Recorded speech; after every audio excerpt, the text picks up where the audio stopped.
আয়নার সামনে দাঁড়িয়ে ১৩ বছরের এক কিশোরী। চোখে তার কোনো স্বপ্নের ঝিলিক নেই, বরং আছে নিখুঁত হওয়ার এক অবাস্তব তৃষ্ণা। টোনার, সিরাম আর ময়শ্চারাইজার মিশিয়ে সে বানাচ্ছে এক বিষাক্ত স্মুদি। স্মার্টফোনের ট্রাইপড আর রিং লাইটের কৃত্রিম আলোয় তার কোমল ত্বক ঢাকা পড়ছে বয়স্কদের জন্য তৈরি অ্যান্টি এইজিং পণ্যের স্তরে। পেছনে ক্যামেরা চলছে, লাইক বাড়ছে আয়, কিন্তু নিভে যাচ্ছে এক সহজাত শৈশবের প্রাণশক্তি।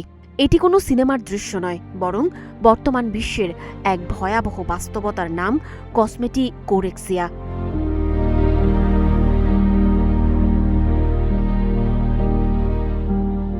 বর্তমান সময়ে সোশ্যাল মিডিয়ার প্রভাবে শিশুদের মধ্যে প্রসাধনী ব্যবহারের এক অস্বাস্থ্যকর মানসিক তাড়না তৈরি হয়েছে, যাকে বিশেষজ্ঞরা বলছেন কসমেটিকোরেক্সিয়া। টিকটকের মতো প্ল্যাটফর্মে ১৩ বছর বয়সী অ্যালি মের মতো কিশোরীরা এখন স্কিন কেয়ার কন্টেন্ট বানিয়ে বছরে হাজার হাজার পাউন্ড আয় করছে।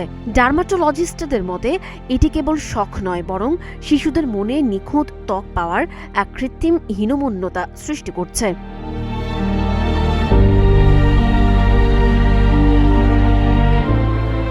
চর্মরোগ বিশেষজ্ঞরা সতর্ক করে বলছেন, শিশুদের ত্বকের কোষ এমনিতেই দ্রুত পুনর্গঠিত হয়। সেখানে রেটিনাল বা অ্যাসিডের মতো অ্যাক্টিভ ইনগ্রেডিয়েন্টস সমৃদ্ধ অ্যান্টি এইজিং পণ্য ব্যবহারে ত্বক পুড়ে যাওয়া, একজিমা এবং স্থায়ী সংবেদনশীলতা তৈরি হচ্ছে। এমনকি অতিরিক্ত ক্রিম ব্যবহারের ফলে কপাল থেকে চুল পড়ে যাওয়ার মতো সমস্যাও দেখা দিচ্ছে।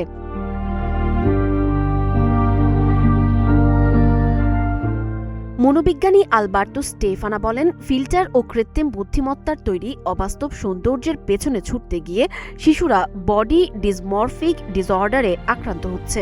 তাদের আত্মসম্মান এখন কেবল লাইক আর কমেন্টের ওপর নির্ভরশীল। এই পরিস্থিতির ভয়াবহতা বিবেচনা করে ইতালি সরকার ও যুক্তরাজ্যের এএসএ বড় বড় বিউটি ব্র্যান্ডগুলোর মার্কেটিং পলিসি নিয়ে তদন্ত শুরু করেছে।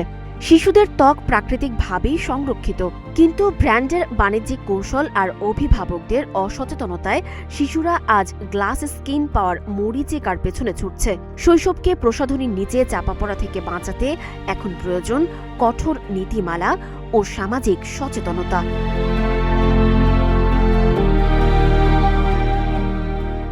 সানজিদা আফরিন, সোনিয়া, নাগরিক, প্রতিদিন।